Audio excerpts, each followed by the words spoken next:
Okay, I'll just show you how to pair a mobile to the Bluetooth audio system in this Mercedes Benz E Class. So from any screen, we make sure that Bluetooth is switched on, and then we're watching out at the bottom here. Go over to the system here, switch telephone on, and then you've got your rotary selector here. You've got name and telephone. Select telephone, click the center of the selector, and you're then onto Bluetooth telephones. Click Bluetooth telephones. You've then got update. Now if there's any other phones on, it can be confusing because the phones are listed here and you don't tend to notice the update. So select update, click on update.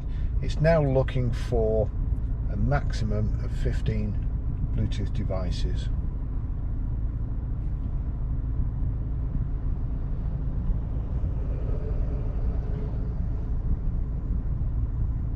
And there you go, it's picked up my phone. So turn the selector until it gets to my phone, Barry's iPhone, then click the center.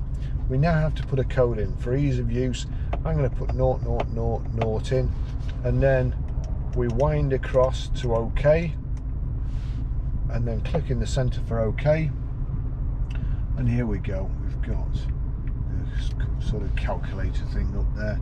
Put 4 notes in, allow contacts and favorites to sync has come up, allow, authorization procedure successful, and there you go, you've got Mercedes Benz Bluetooth connected.